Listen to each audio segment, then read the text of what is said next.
So I'll choose my marquee tool, select it, image, crop. Allows me to resize my image.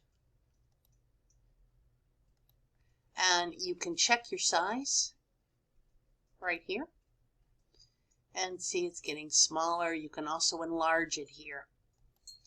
Now, the last two menus we really want to pay attention to right now are view and window. That's how it sets up your desktop. You notice in the last view I had that wonderful ruler along there that told me the size, and now I don't have it.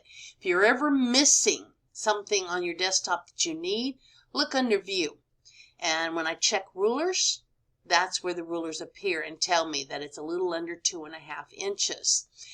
So you'll find all your desktop manipulations, zoom in, zoom out, fit on screen, all those things, print size, all those things are under view.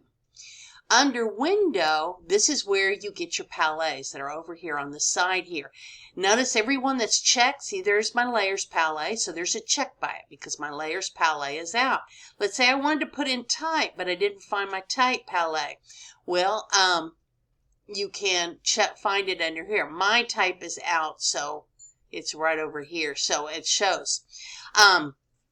But there's all these tools are right here. All these palettes that have tools, there's my history. Notice what happens when I click on it and uncheck it. My history window disappeared. To get it back, and the history is very important because it shows everything that you've done so far. Layers is important because it shows you if you have too many layers. If you want to save something as a JPEG and the layers palette is not showing up, then see here it's nice and gray. That's because there's nothing to flatten. It's all one layer. So be aware of that. When you see something in gray, it's because you haven't done something to complete that step. So under Windows is where all these different palettes come about. You can do all different kinds. Most of these are connected. Character and paragraph are connected because that deals with type.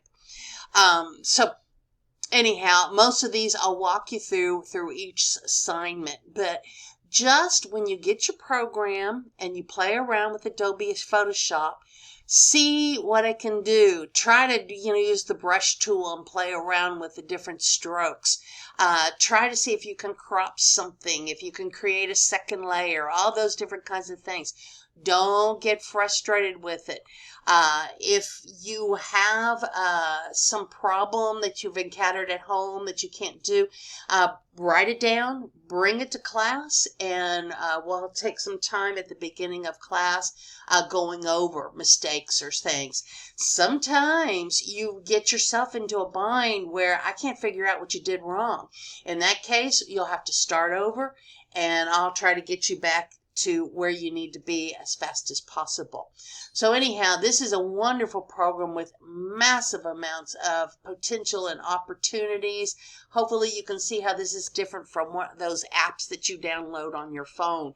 And remember, get the full version of Adobe Photoshop. Don't get an app version for your phone. You want to be able to work on this on your desktop. And I do see purchasing this as more important than purchasing the textbook. The textbook gives you wonderful tutorials, but Adobe Photoshop also offers you wonderful tutorials as well.